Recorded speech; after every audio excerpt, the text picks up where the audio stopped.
Labrīt, labrīt, labrīt, labrīt. Esmu estrādē un nezinu, ko es te gribu teikt. Kādu laiku atkal neesmu neko runājis. Un Dievs kaut ko skubina, uz kaut ko mudina. Un mēģināšu pats klausīties tajā, kas tad no tās manas mutes nāk ārā, ko tad es runāju. Un ticībā, ka Dievs vadīs un svētīs. Un tiešām, lai Dievs svētī katru jūsu namu, kur jūs atrodaties. Un Dievs ir bezgalīgi labs, un saulīt spīd. Un vēl varam baudīt vasaras tādu jau otru pusi. Atkal mainīsies sezona. Un tas ir forši, ka Latvijā ir 4 gada laiki.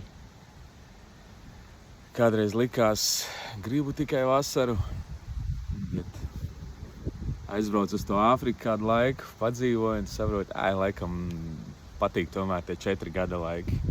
Kaut kā pierasts ir, ka tomēr kaut kas nomainās un ir tomēr forši.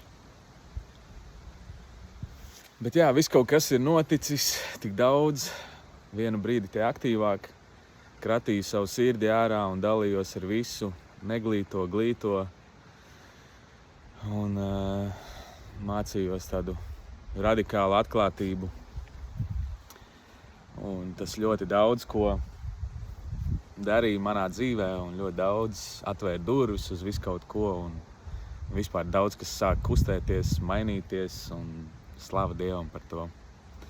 Tas tikai parāda to, ka tas tiešām strādā, kad tāda radikāla atklātība mūs tīra, skalo, mazgā, un Dievs atkal var mūsu dzīvēs darboties. Mēs neesam tik smagi, neesam tik pilni ar visādiem noslēpumiem un traumām un blokiem un tabū tēmām, par kurām mēs negribam runāt, un visādām sāpītēm, bet caur Dieva žēlastību mēs varam pamazām likt lietas uz āru. Un tā kā tās ir tādas dažādas sezoniņas, kur vienu brīdi tu tīries, un pēc tam tev atkal tiek dots treniņu laukums, jauna sezoniņa ar jauniem izaicinājumiem un jauniem pārbaudījumiem, kur tad tu vari praktizēt atkal to visu, ko tu esi iepriekš runājis un sapratis, un tās atziņas un atklāsmes, kuras Dievs ir devis, tagad var likt lietā. Protams, kā jau treniņu laukumā atkal sanāk atkal kaut kur pakrist, kaut kur nokļūdīties, kaut kur apsisties, tad atkal tu nāc pie Dieva un atkal liec ārā un runā tās lietas, un Dievs atkal dziedina un māca un koriģē. Beigās tās ir vienkārši attiecības. Attiecības ar savu radītāju, attiecības ar sevi pašu, attiecības ar cilvēkiem sev apkārt. Un attiecības prasa ļoti daudz pacietību, ļoti daudz mīlestību, ļoti daudz ticību, lēnprātību, jo nekas nenotiek tā uz knipīti. Un tāpēc arī ir Dievs māca mums staigāt ar viņu nevis tikai tur vienu dienu, kad ir forši un kad ir prieks un labas emocijas, bet māca mums staigāt dienā ar viņu. Kad ir forši, kad esam veseli un stipri, kad viss notiek pa mūsu virzienu un kā saka, viss ir baigi labi, bet arī, kad notiek dzīvē visādi pārbaudījumi un šķēršļi, arī tur Dievs māca pastāvēt, nezaudēt ticību, nezaudēt pārliecību, ka beigās tas viss būs izvērtīsies labi, ka tam ir labs atrisinājums.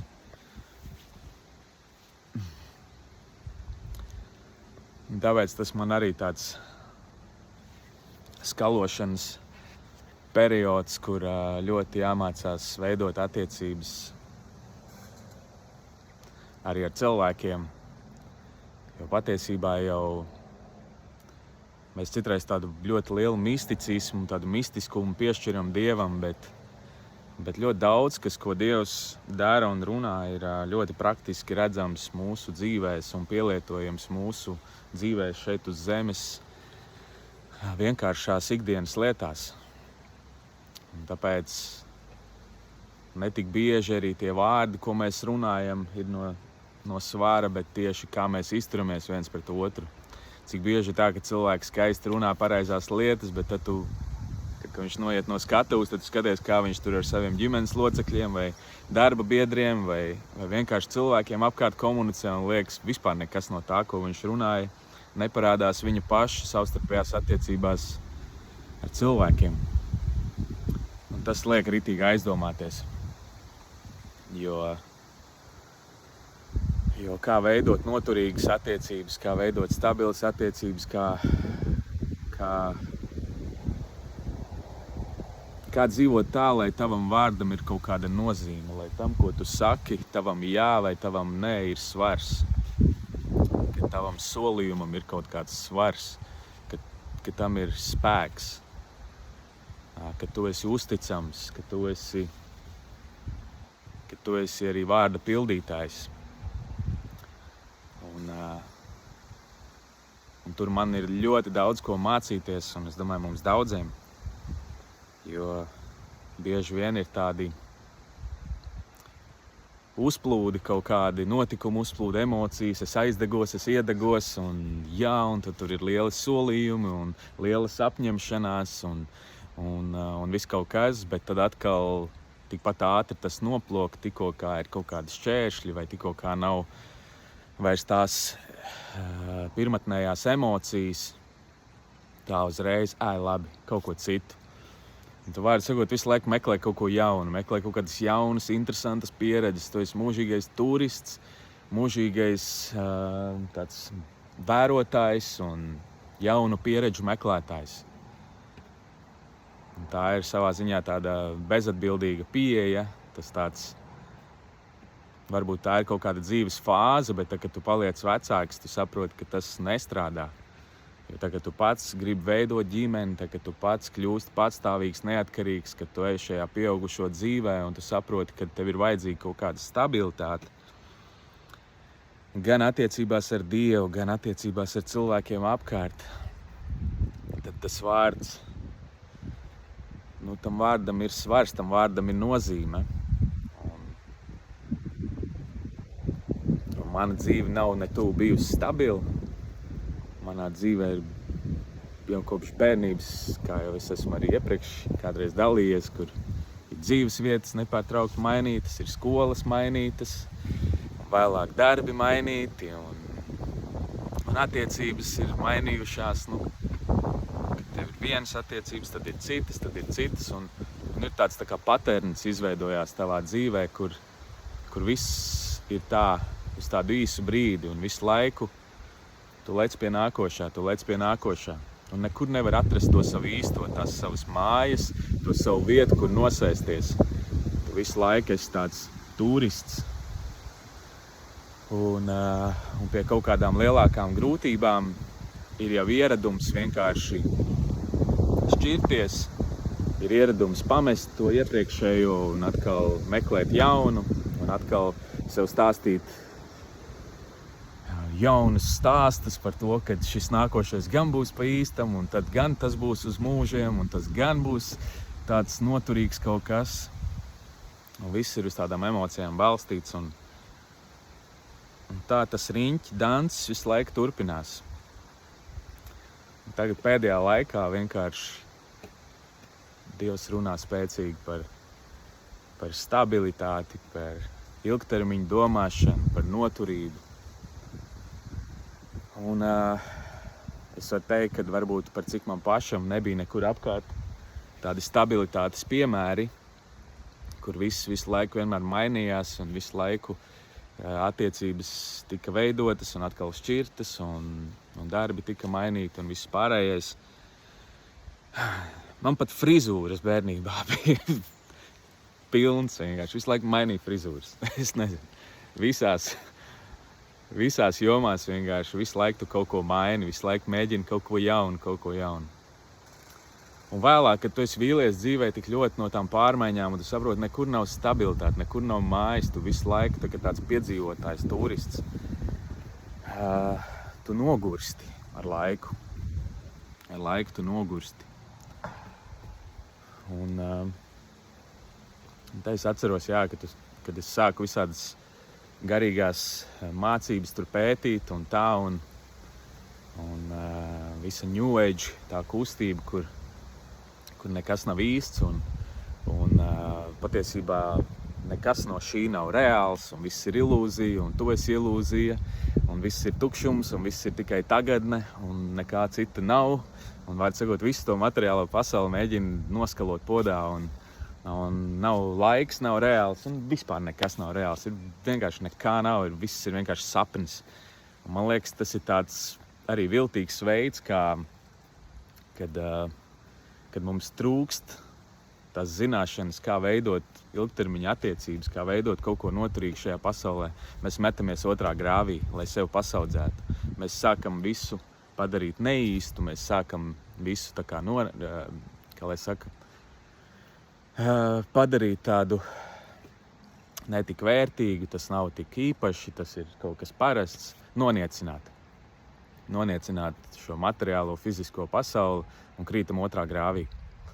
Jo tad vairs nav nozīmes nekādām attiecībām, ne pat cilvēkam, ne cilvēka dzīvībai, nekam. Tu vari ne par ko neiespringt, tu vari sākt iet tādā vienaldzībā un paust kaut kādu, tur runāt par kaut kādu citu mīlestību, kas nevis ir starp cilvēkiem, nevis ir reāli parādās tavos darbos, bet kas vienkārši ir tik šausmīgi mistiska un tik ļoti pāri cilvēku prātam saprotama,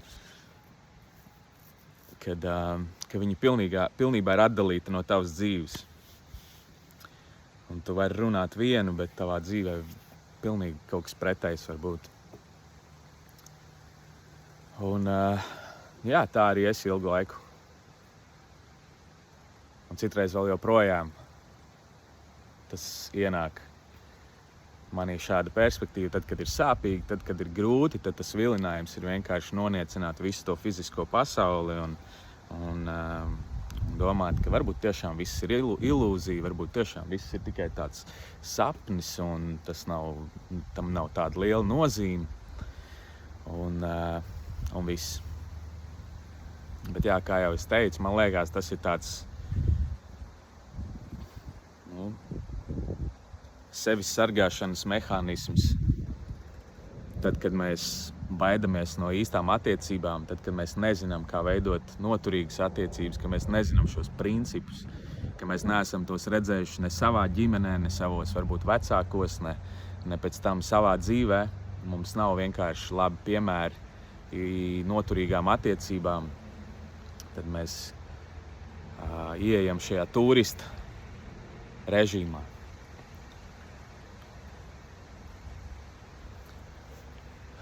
Bet Dievs aicina uz kaut ko lielāku. Un es ticu, ka Dievs vēlas mums iemācīt nevis tikai mīlestību uz vienu dienu, nevis tikai tādu sajūsmu par kaut kādu atklāsmi uz vienu dienu, bet ka mēs varam staigāt dienā līdz mūža galam, kamēr vien esam uz šīs zemes,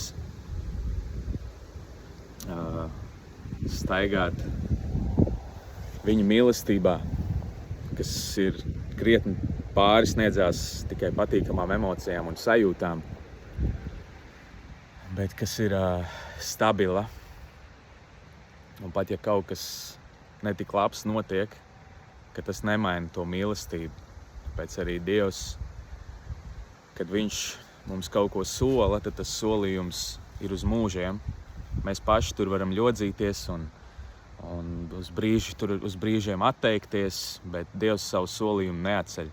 Viņa jā ir reāls jā. Tas nav kā cilvēki jā, kurš vienu dienu mainās uz vienu pusi, uz otru pusi. Dievs ir stabils. Dievs ir klints, uz kura var celt attiecības, ja vien mēs tiešām vēlamies apgūt viņa dziļumus. Nevis tikai saņemt ārīgu dziedināšanu vai finanses, kas ir slava Dievam, tas notiek un tās ir labas lietas, bet Dievam ir daudz vairāk, Dievs ir daudz dziļāks par to, kā tikai par kaut kādiem labumiem šajā dzīvē. Dievs ir mūžības Dievs, un viņš ir stabils, viņš ir uzticams, un uz viņu var paļauties nevis tikai šodien un rīt, bet uz mūžu mūžiem. Aleluja! Un man nav vēl pilnīgas izpratnes par šo lietu. Es pats tikai mācos, ko nozīmē iet ilgtermiņā kopā ar Dievu. Paldies Dievam, kopš esmu pieņēmis Kristu savā dzīvē. Viņš 6 gadus man māca šo ceļu, un ir bijuši vilinājumi iet prom, ir bijuši vilinājumi atkal mesties pie nākošās garīgās mācības, atkal uz tā zviedra galda patestēt kaut ko jaunu, un kādreiz arī kaut kur ieskaties un tā, bet tad, kad ienāk grūtības, tu redzi, ka vienīgais stabilais ir Kristus, kas velk atpakaļ pie sevis, un Jēzus vārdam ir spēks. Un tad, kad reāli mutē smeļās ūdens, tad vienīgais, uz ko var saukt, ir Jēzus. Un viņš ir uzticams, un viņš izglābj, un viņš dod spēku turpināt. Un tad tikai pēc kāda laika tu saproti, kas tad ir tas īstais ieguvums, ka viņš ir stabils. Ir daudzas garīgās mācības, kas tev dos uz kaut kādu laiku, kaut kādu piepildījumu, kaut kādas svētības, kaut kādas ieguvumus, kaut kādu varbūt veselību vai ko, bet tikai uz kādu laiku. Bet Jēzus ir stabils gan šajā dzīvē, gan arī tad, kad tu ej prom, viņš tevi izved cauri visām bailēm un ieceļ savā valstībā. Un tur nav par ko raizēties un bēdāties. Dievs ir stabils. Un tā kā vārdu plūsma kaut kāda ir izskanējusi šajā rītā, paņem to, kas tev ir vajadzīgs, lai Dievs tevi svētī, dod spēku staigāt ar Dievu kopā dienā. Un lai māca Dievs mums arī savas gudrības ikdienas dzīvē vienkāršajās lietās. Tev nav jābūt tādam, jāizskatās ļoti garīgam vai ļoti tādam mistiskam un tādam, kā mēs varbūt iztēlojamies filmās vai multenēs, kā rāda tur tos garīgos skolotājus. Tu vari būt vienkārši cilvēks, kurš strādā vienkārši darbu un joprojām būt ļoti, ļoti tuvu Dievam, būt ļoti garīgs un ļoti daudz, kas parādīsies tieši tavās attiecībās vienkārši ar apkārtējiem cilvēkiem. Vai tu esi uzticams, vai tu esi vārdu darītājs un visas šīs lietas. Tā kā visu cieņu visiem, kas tura savu solījumu, un lai cik grūti citreiz tas būtu, bet viņi cīnās un iet cauri un joprojām ir uzticīgi. Dievs redz jūsu sirdis, un tas nepaliks nepamanīts. Tas vienmēr tiks apbalvots. Vairāk par to, kā kāds varbūt uz vienu dienu ir izdarījis kaut kādu žēlsirdības darbu, bet tad atkal gadiem ir kuleņojis pa tumsu un, var sakot, dzīvo tikai uz tādiem īstermiņa spotlightiem vai zvaigžņu stundas vai, jūs sapratāt, kas tikai uz tādu īstermiņu mēģina kaut kā atstāt iespēju. Bet ikdienā, tad, kad neviens neskatās, tur jau notiek tie brīnumi un tur jau Dievs visvairāk darbojās. Labi, mīļie, 20 minūtes ir pagājušas, Dievs ir labs un uzticams. Esi svētīts. Āmen.